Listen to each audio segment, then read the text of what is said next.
Assalamualaikum warahmatullahi wabarakatuh.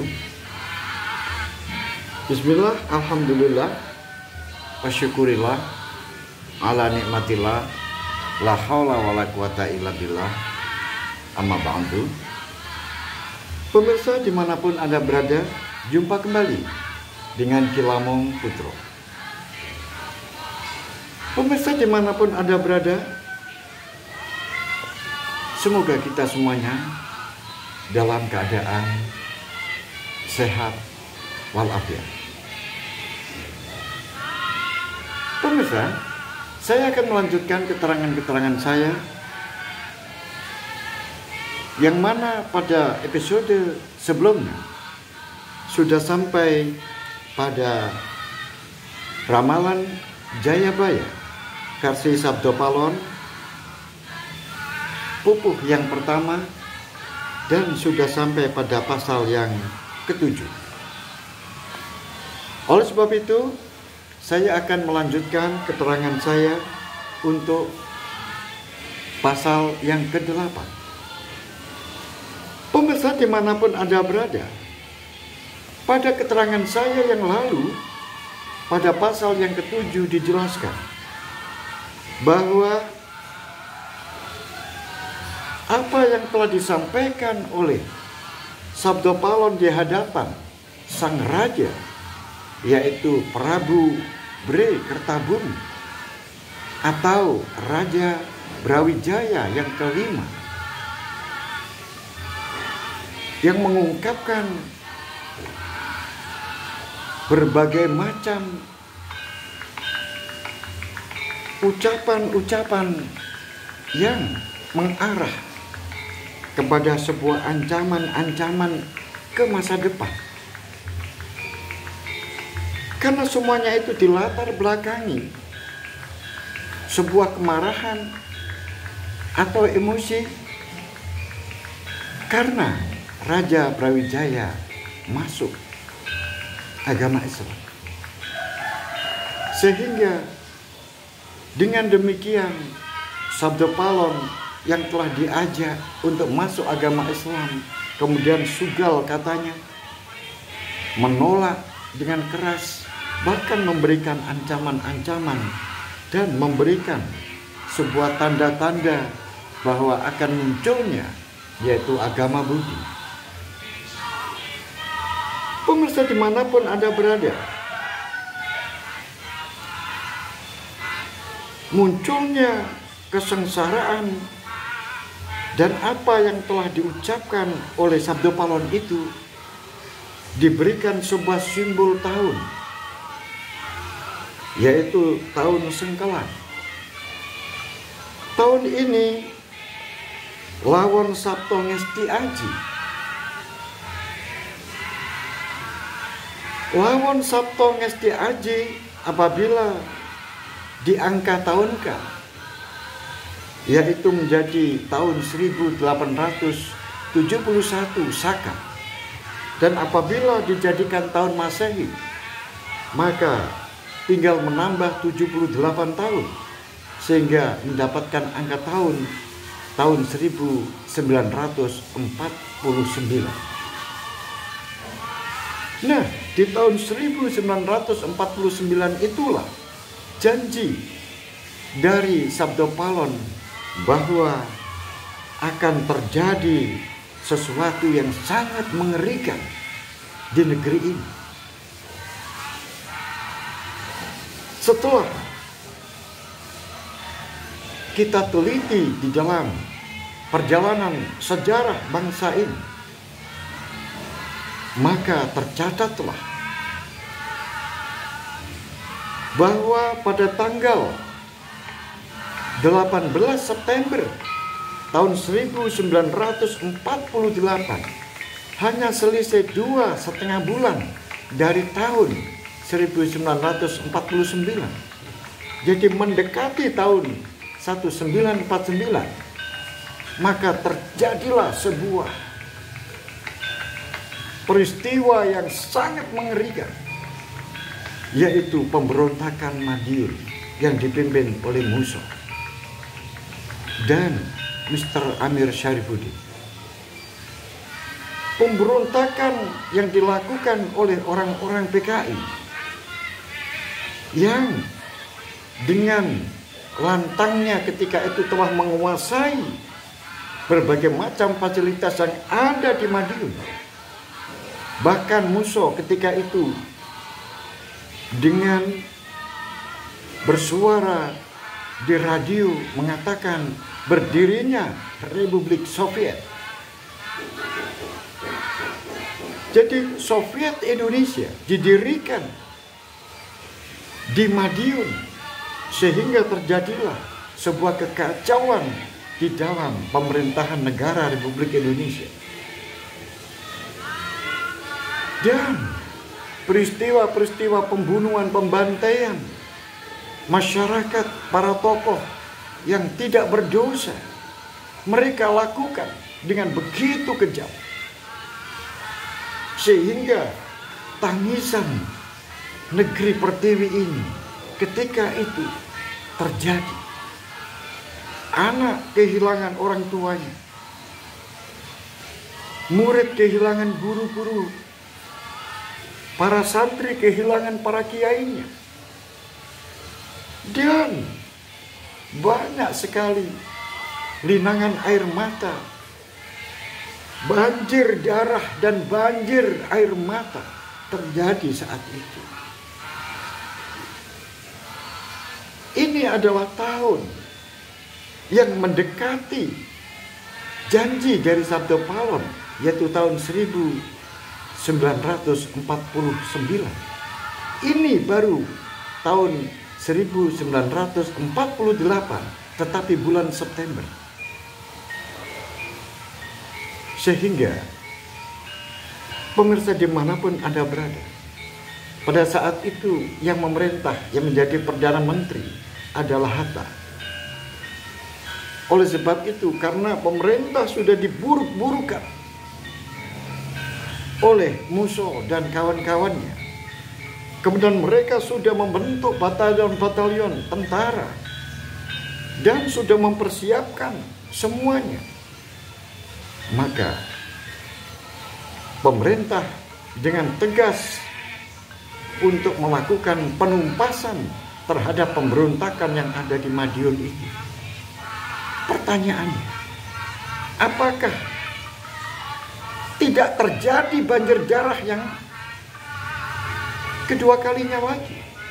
Karena terjadi sebuah pertempuran sesama anak negeri. Pemirsa dimanapun Anda berada, kemudian disusul pada tahun 1949, setelah peristiwa Madiun bisa dipadamkan oleh pemerintah dengan korban darah dan air mata,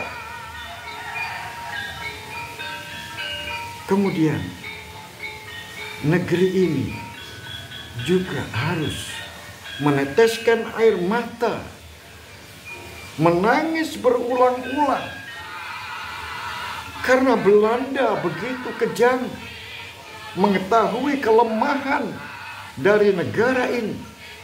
Negara kita ini baru saja melakukan penumpasan terhadap FDR yang ada di Madiun. Kemudian tiba-tiba Yogyakarta selaku ibu kota negara Republik Indonesia saat itu, dengan tiba-tiba melakukan penyerbuan dan penyergapan para pemimpin-pemimpin yang ada di ibu kota saat itu. Terjadilah sebuah peristiwa yang sangat mencekam. Serangan dan serbuan dari darat serta gempuran-gempuran bom dari udara dilancarkan ke Yogyakarta saat itu. Akhirnya pemerintah benar-benar lumpuh, sehingga menunduklah wajah-wajah anak bangsa, mulai dari Sabang sampai Merauke. Republik Indonesia dikuasai oleh Belanda kembali. Apakah ini yang dimaksudkan oleh sabda Paulus? Yaitu tepat sesuai dengan janjinya, yaitu lawan Sabto Ngesti Aji 1949, 19 Desember 1949, Belanda melakukan agresi militer Belanda yang kedua. Tetapi pemirsa dimanapun Anda berada, walaupun kengerian, kesedihan, dan dikatakan mungkin yang menjadi puncak dari kesengsaraan, yaitu sangat sangsoro, katanya sabda Paulus, masih muncul anak bangsa yang tidak mau tunduk, terus berjuang dan berjuang untuk menegakkan, membela bangsa ini. Jenderal Sudirman akhirnya melakukan sebuah penyerangan dengan taktik gerilya, dan akhirnya terjadilah strategi untuk membungkam Belanda dari serangan-serangan yang dilakukan kepada bangsa Indonesia, dan membungkam Belanda di dalam melakukan penyerbuan perluasan wilayah, karena hutan sudah dikuasai oleh Jenderal Sudirman dan anak buahnya. Tetapi kesengsaraan, penderitaan masyarakat bangsa ketika itu luar biasa. Apakah ini yang dimaksudkan oleh sabda Paulus tentang sangat sangsoro? Maka jawabannya adalah kita hanya bisa melihat dan menyaksikan fakta yang terjadi, yaitu pada tahun 1949. Pemirsa dimanapun Anda berada, di dalam pasal 7 juga dikatakan, diibaratkan oleh sabda Paulus bahwa ibaratnya orang yang sedang menyeberang di sebuah kali, kemudian tiba-tiba terjadi banjir bandang melewati kali itu, sehingga menenggelamkan orang-orang yang menyeberang di kali itu. Ini bisa kita tangkap sinyal bahwa ini bukan sebuah perkataan Blokosuto, tetapi ini adalah perlambang atau sanepan. Mungkin saja yang dimaksudkan oleh sabda Paulus adalah ada orang-orang tertentu yang ingin melakukan penyeberangan, kemudian ingin menghantarkan untuk menuju ke seberang. Tetapi ketika berada di tengah-tengah perjalanan, mereka disapu habis dan diterjang oleh banjir bandang. Ini juga mengisyaratkan Musso dan kawan-kawannya saat itu. Musso dan kawan-kawannya mengumpulkan kekuatan yang ada di Madiun. Kemudian telah membentuk dan merakit kekuatan secara tentara, secara militer. Sudah membentuk batalion-batalion, sudah membuat pertahanan-pertahanan, dan juga sudah disiapkan apabila nanti terdesak dan apabila nanti kalah, mereka mempersiapkan diri untuk lari. Ini mungkin yang dimaksudkan adalah ada orang-orang yang ingin menyeberang. Negara Republik Indonesia adalah pemerintahan yang sah, tetapi ada orang yang ingin menyeberang. Artinya adalah melawan pemerintahan yang sah itu, yaitu melawan pemerintahan Republik Indonesia yang dipimpin oleh Soekarno dan Hatta. Ternyata penyeberangan itu, pemberontakan itu, di tengah-tengah perjalanan sudah dihancurkan oleh air bah atau banjir bandang. Sehingga penderitaan, kemelaratan, dan Musa sendiri pun terbunuh. Apakah ini juga yang dimaksudkan oleh Sabda Palon? Pemirsa dimanapun Anda berada, di dalam pasal 8 saya akan membacakan. Bebaya ing tumiba warata sak tanah Jawi, ginawa kang paring gesang tan kenging dipun singgahi, wit ing donya puniki wonten ing sak wangsanipun sedaya Prajawata kinarya amertandani jagat iki yektiana kang akarya. Pemirsa dimanapun Anda berada, ini merupakan sebuah penegasan pada pasal yang ketujuh, bahwa bahaya-bahaya yang terjadi, yang jatuh di tanah negeri Jawa merata. Tentu saja kalau kita mengacu kepada sebuah agresi militer Belanda,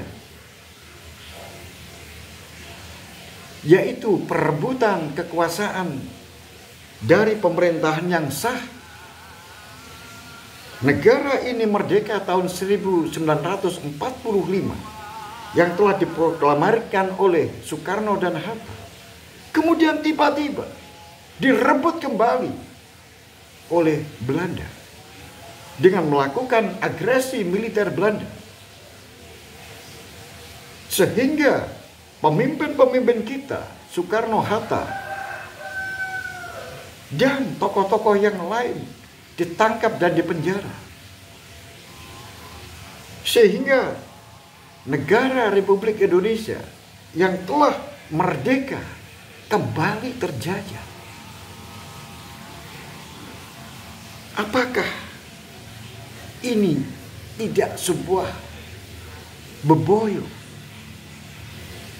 atau sebuah musibah yang merata dirasakan oleh seluruh anak negeri mulai Sabang sampai Merauke? Karena negara ini dikuasai kembali oleh Belanda. Apakah ini yang dimaksudkan oleh Sabda Palon? Pemirsa dimanapun Anda berada, oleh Sabda Palon dilanjutkan, ginawa kang paring gesang.